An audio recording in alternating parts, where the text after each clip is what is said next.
How's it going, everybody? My name's Dave Whipple and you're watching Bush Radical.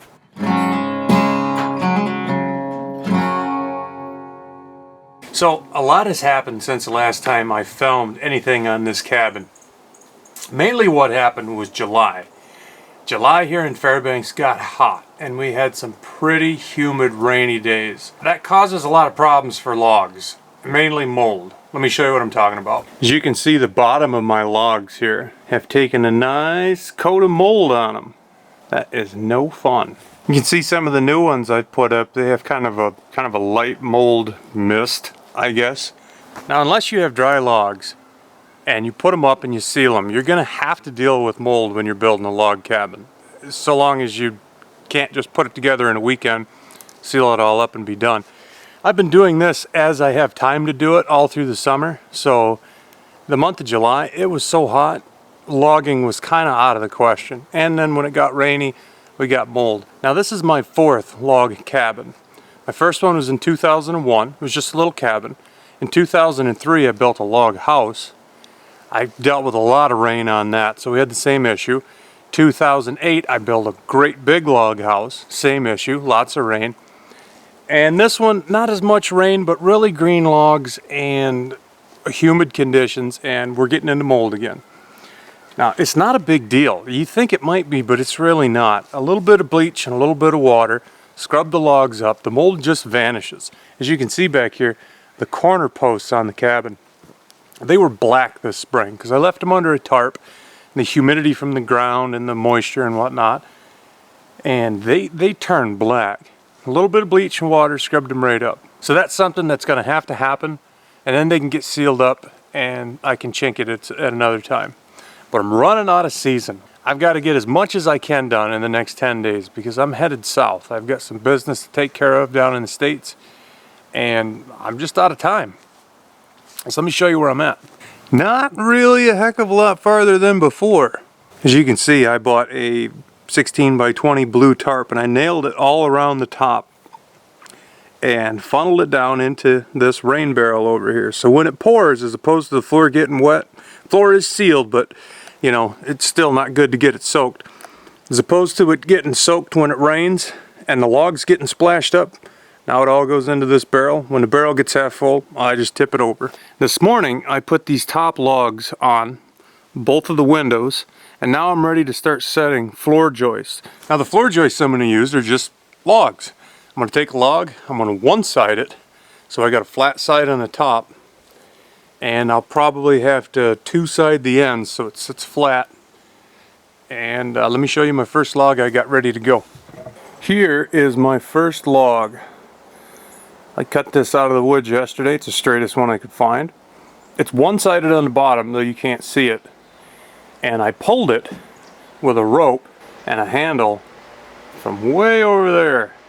Now I'm going to guess that log weighs probably 250, 300 pounds. What I'm going to do to get it up here by myself. Now back in 2007, I built a spec house. It was 20 feet wide, 28 feet long, 2-story, 2-bedroom, 1 bath. And it was balloon frame, which is old school. It was a fun project. It was my whole year's income. I built the place in the summer of '07, sold it in the fall. But one thing I remember about that job is I did the whole thing by myself. I did everything by myself. I built all the roof by myself. I stood 12-foot walls by myself. And I set a 28-foot beam by myself.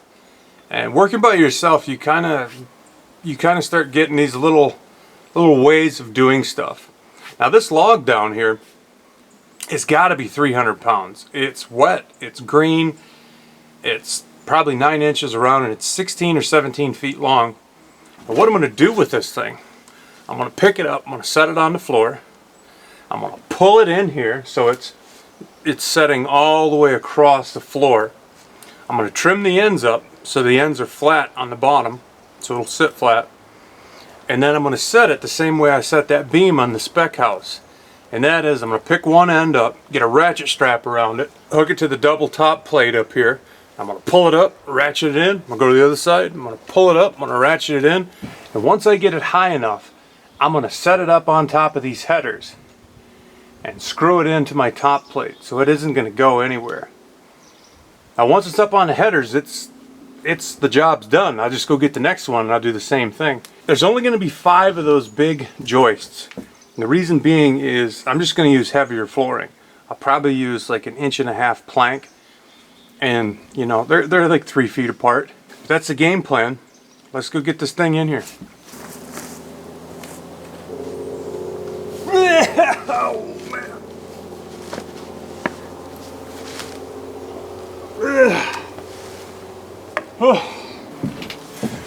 As you can see, I nailed down this board just so it doesn't tear up my sill.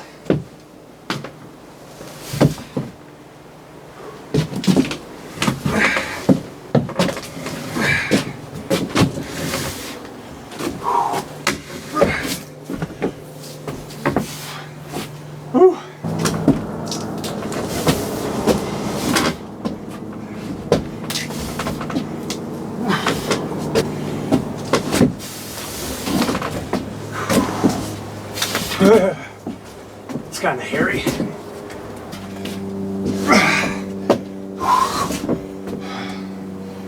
Whew. Now that it's over the halfway point, the fight's pretty much done. Whew. So for trimming these log ends true, so they're flat top and bottom, and they'll sit on top of my headers, I'm using a Gransberg style chainsaw mill, and these are okay for doing flat stuff, like, you know, cutting dimensional lumber and whatnot. And I've just set this dude to 6 inches, tighten her down, and we'll trim these guys up. I'm gonna go like a foot. 1 foot 4 inches ish.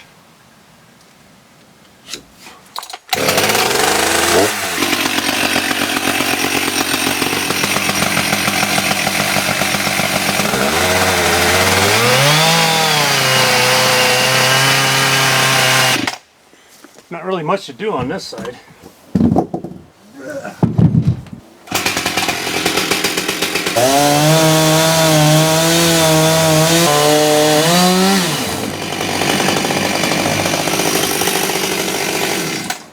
Perfect.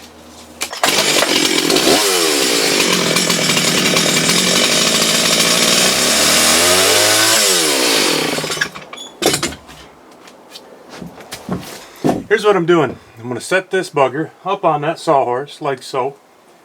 Get under it. Get it up into this cradle. And then I could pick the other end. Do the same thing on the other side with another ratchet strap. My good friend Neil Eklund gave me this 100-foot rope yesterday. Reason being is I had a 100-footer and he cut it in half. But he didn't have to do that. But man, what an amazing gift. I mean, this is fantastic rope. I'll take this rope. I'm going to wrap it around this beam a couple times.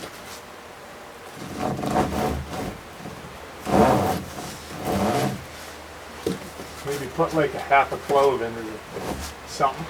And I'll take this end, throw a loop in this end,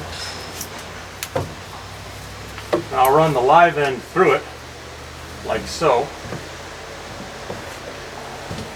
And hopefully I can get this thing up high enough to where I can ratchet it. When you're working by yourself, you come up with 100,000 different ways to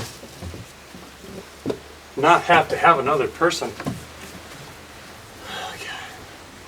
Let's see if I can make this work.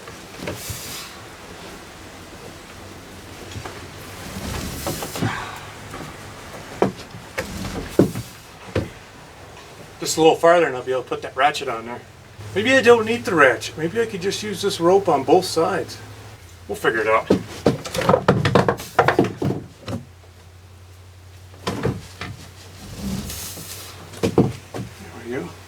Yeah, we'll just let that hang. We'll go do the other end.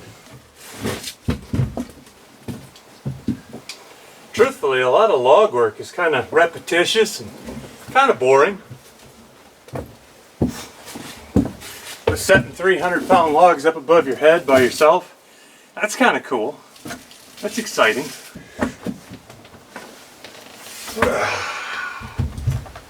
Now, so long as that end over there doesn't come off, we'll be doing just fine.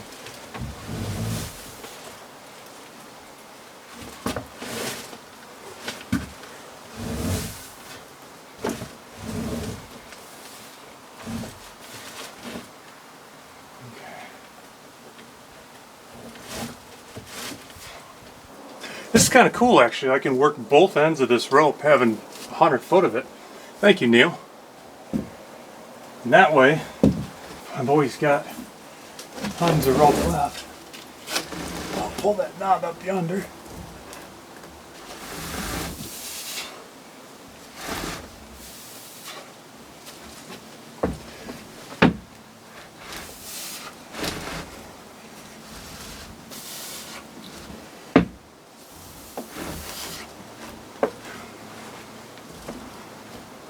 I just pinch that guy. I'll loop back through it. That'll hold. Since this is where we're at in this process, I think I'm going to roll this log because the bottom side is the round side. Here we go.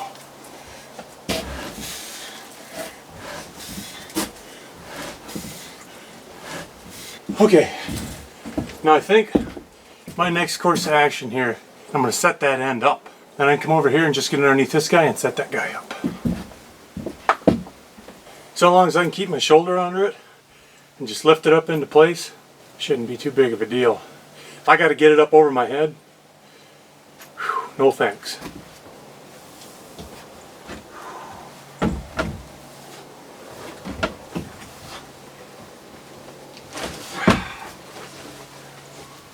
Taking off the safety rope.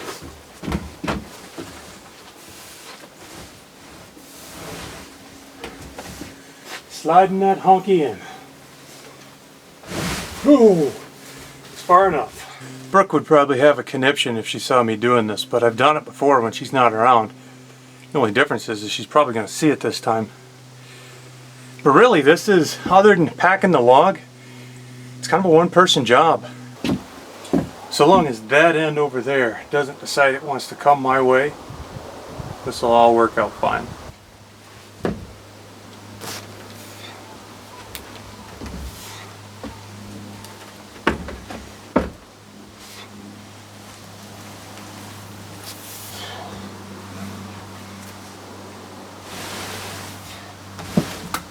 And that's how you set a 300-pound log by yourself. I got it resting on my headers over there. Goes over to here, rests over there. I'm going to slide it down into place gently, and it'll be good. And I get one more, and then I can start building this wall out, and I can start building that wall out until I reach the next log. And that's pretty much how it goes.